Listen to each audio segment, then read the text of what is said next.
motion pictures that you're about to see were produced by the newsreel facilities of Cosbin. They were captured several months ago near the Cambodian border by elements of the 173rd Airborne Brigade. Now, many of the captured newsreels were damaged or of poor quality, but we salvaged enough film to provide a good close-up look of the Vietcong and their operations. This is the Vietcong as the Vietcong would like to see themselves. In the first sequence, we take you behind enemy lines for a series of reports of the VC in combat. Now, these scenes of preparation and action were probably staged, but they do show the Vietcong tactics and techniques.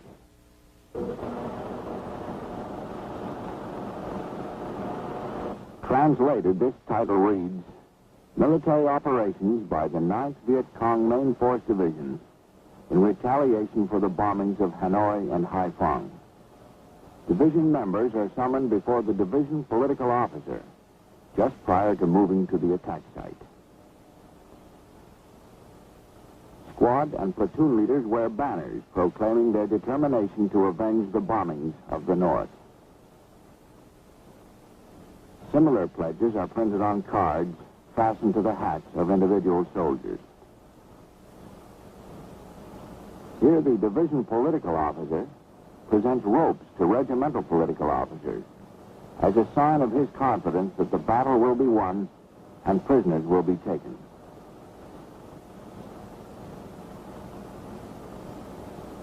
The regimental political officers, in turn, use the ropes to inspire confidence in the soldiers directly under their command.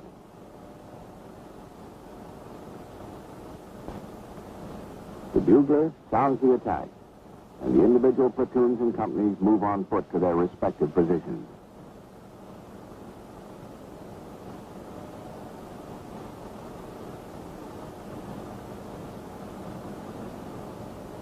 The Vietcong attack is against an American armored personnel carrier.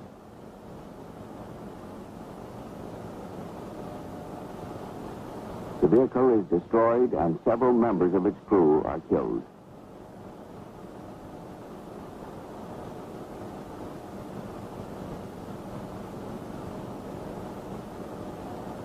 Prisoners captured during the battle are marched barefoot through the jungle.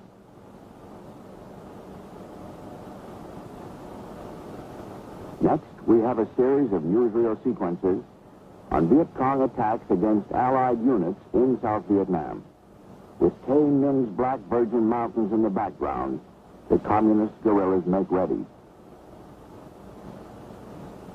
Women and children carry supplies and ammunition to the designated depots.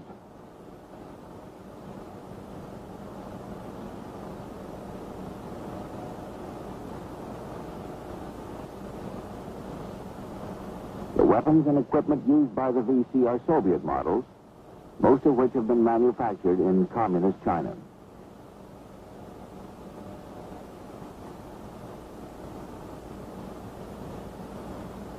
The first attack will be against a South Vietnamese outpost, manned by soldiers of the Civilian Irregular Defense Group, the CIDG.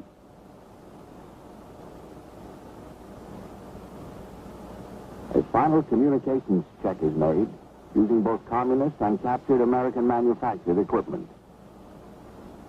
The South Vietnamese forces walk into the ambush and the Vietcong open fire. Again, the dead are both South Vietnamese and Americans. The jungle has provided the Vietcong with a strategic sanctuary from which to strike. When the battle is ended, no weapons are left behind. Any Vietcong who brings in an enemy weapon is decorated for his heroic deed. The captured equipment is of great importance to the communists in their guerrilla war. And this fact is emphasized strongly in these propaganda newsreels. When the weapons and ammunition have been returned to the base camp, they're logged in, stockpiled, and checked out for the next communist assault.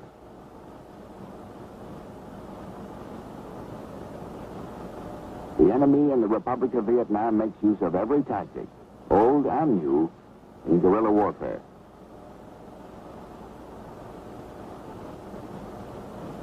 In this next sequence, the Vietcong company commander plots an all-out attack against a small South Vietnamese hamlet.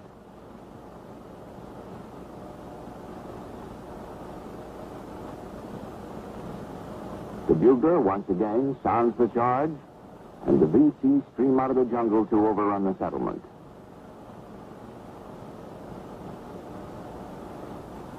The communists have undergone grueling physical training programs to prepare themselves, emotionally and psychologically, for the harsh demands of guerrilla warfare.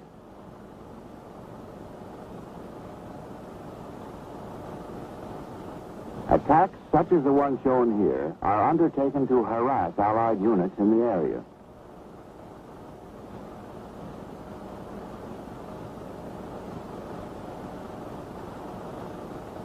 Prisoners are taken, and they're identified as members of the Civilian Irregular Defense Guard and the 10th Vietnamese Government Army Division. The PWs, as in the earlier sequence, are marched off for interrogation. With the battle won, the Viet Cong are welcomed into the hamlet by their communist supporters.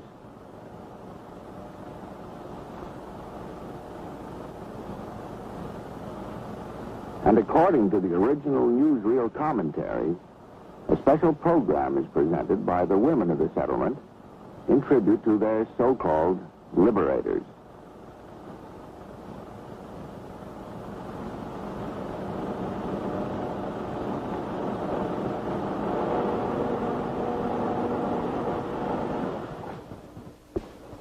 It's important to remember that the film you've seen and will see is Viet Cong propaganda. Its purpose is to show you one side, the communist side, of the conflict in the Republic of Vietnam. At the same time, it does provide a realistic insight into the motives and the methods of the VC. Now, we've seen the enemy in combat. Now let's look at another side of the communist war effort in South Vietnam, in the area of operations that shows the Viet Cong work in the fields of logistics and demolition.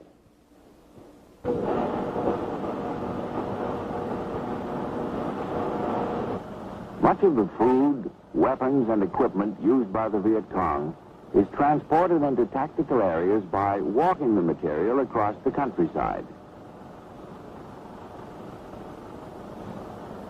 Here, bags of rice are carried across a river and into the jungle.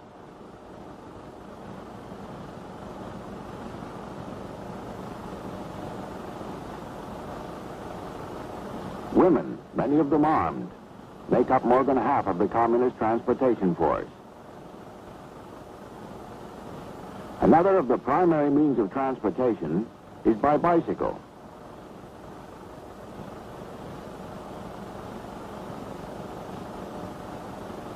Each bicycle is reinforced so that it can carry more than 300 pounds over rough terrain and up to 500 pounds on level ground.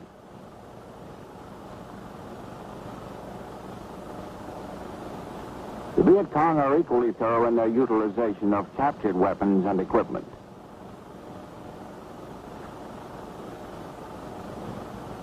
Demolition experts disassemble unexploded bombs and remove their destructive contents. Blacksmiths then use the metal to make grenade casings and gun barrels.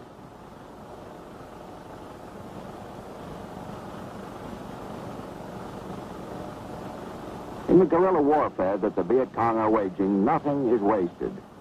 Everything is utilized.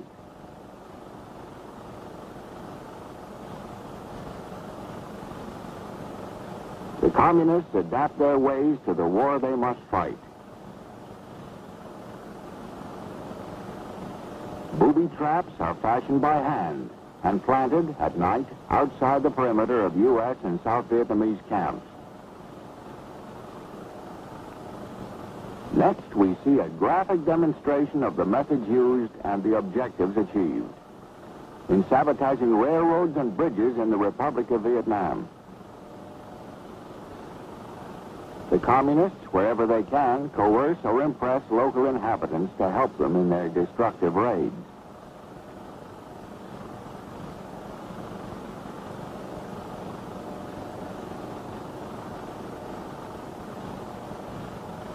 A government train that has been derailed is grim witness to the effectiveness of the VC tactic.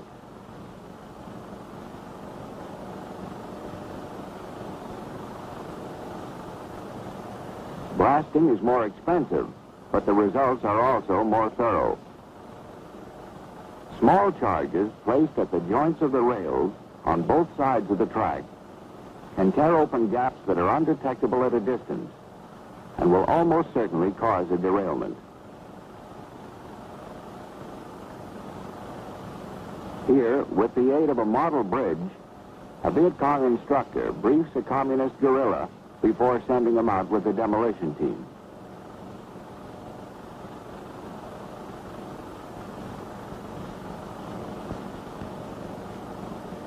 The explosive charge is prepared by other members of the guerrilla unit.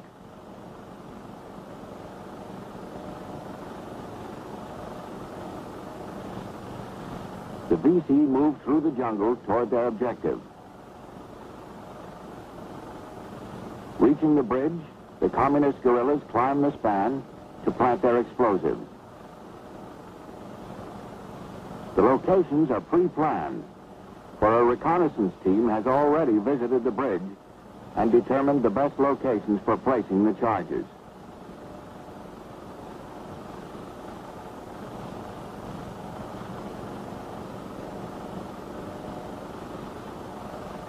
Mission accomplished. The bridge is destroyed.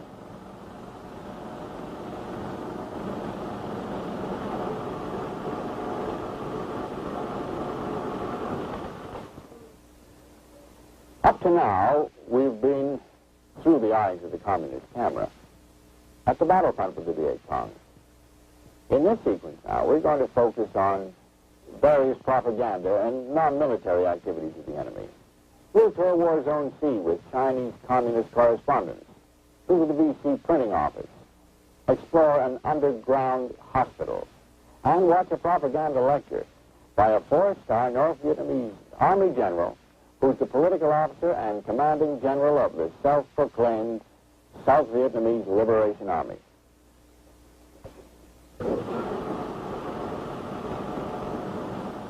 This third segment of our captured Vietcong newsreels opens with banners and signs welcoming communist Chinese riders on their arrival for a tour of COSVIN facilities in War Zone C.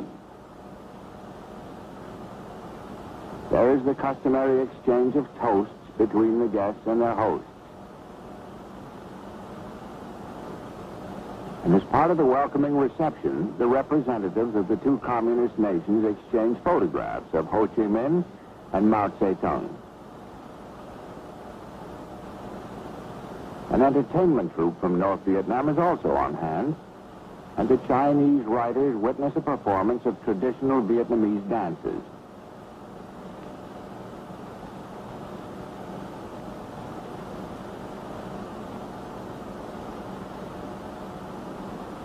Next, the communist correspondents visit a printing plant that publishes the Vietcong Liberation newspaper and other propaganda leaflets and literature. They watch the setting of type by a VC craftsman, and they see the operation of the primitive press by the printer and his apprentice.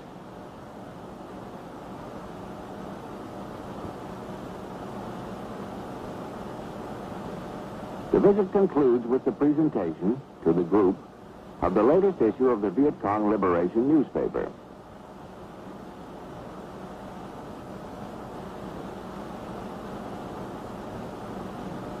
Located in the heart of War Zone C, the main hospital for COSVIN has facilities to care for up to 500 patients. The wounded Vietcong soldiers are carried from the battle area to the hospital in hammock-type litters. The casualties are met by doctors and nurses, quickly examined, and assigned to wards in the underground hospital. Once again, the motion pictures give evidence of the ways in which the Vietcong adapt themselves to the conditions under which they wage their war of insurgency.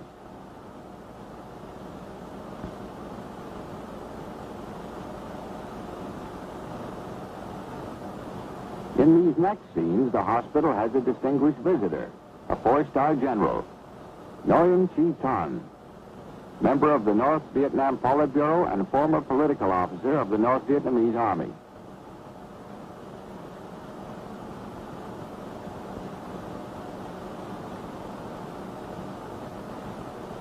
When these films were made, the general was the political officer and commanding general of the Communist Army in South Vietnam. Here, General Thanh walks among the wounded, talking with them and listening to them.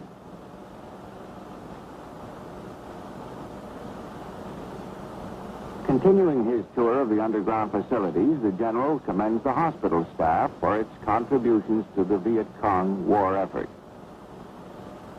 General Thanh has a final visit and a word with a wounded VC soldier, pledging continued reinforcements and communist support from the North. Now, a meeting of COSVIN officials held to plan the winter-spring offensive of 1967 and to bolster troop morale for these campaigns. The featured speaker is the chief of the political section of COSVIN, Brigadier General Trong Do. The general tells the troops that there are 400,000 men in North Vietnam that can be sent south to aid the Viet Cong forces. In conclusion, he promises that North Vietnam will never negotiate for peace until it has achieved a measure of victory in combat that can be used as a bargaining power in such negotiations.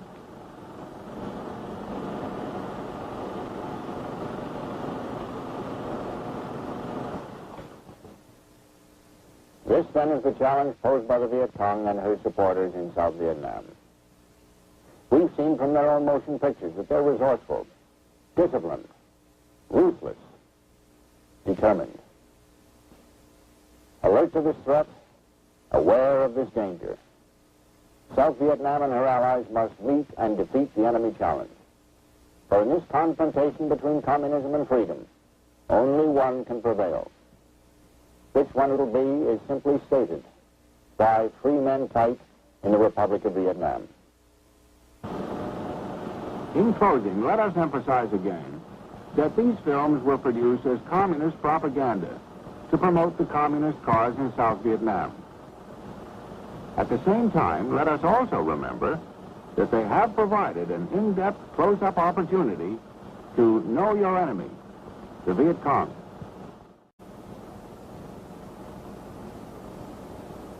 The regimental political officers, in turn, use the ropes to inspire confidence in the soldiers directly under their command.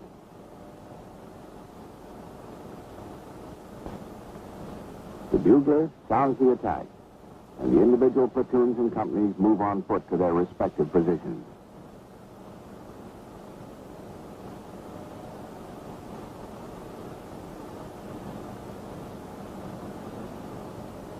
The Viet Cong attack is against an American armored personnel carrier. A good close-up look of the Viet Cong and their operations. This is the Viet Cong as the Viet Cong would like to see themselves. In the first sequence, we take you behind enemy lines for a series of reports of the VC in combat. Now, these scenes of preparation and action were probably staged, but they do show the Viet Cong tactics and techniques.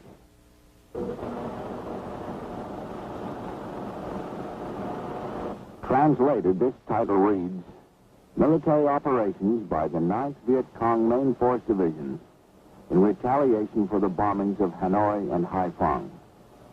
Division members are summoned before the division political officer just prior to moving to the attack site. Squad and platoon leaders wear banners proclaiming their determination to avenge the bombings of the North. Similar pledges are printed on cards fastened to the hats of individual soldiers.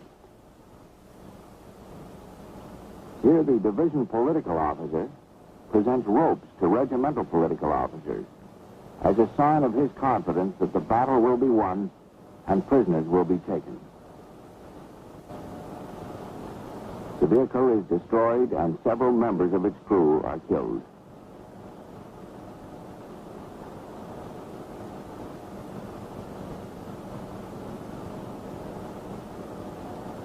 Prisoners captured during the battle are marched barefoot through the jungle.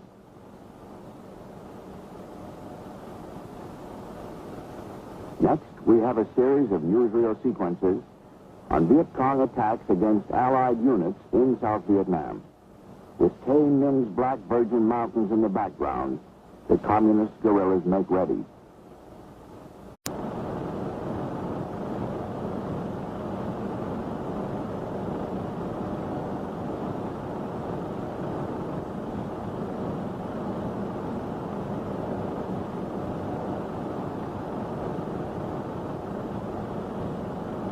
The motion pictures that you're about to see were produced by the newsreel facilities of Cosvin. They were captured several months ago near the Cambodian border by elements of the 173rd Airborne Brigade. Now, many of the captured newsreels were damaged or of poor quality, but we salvaged enough film to provide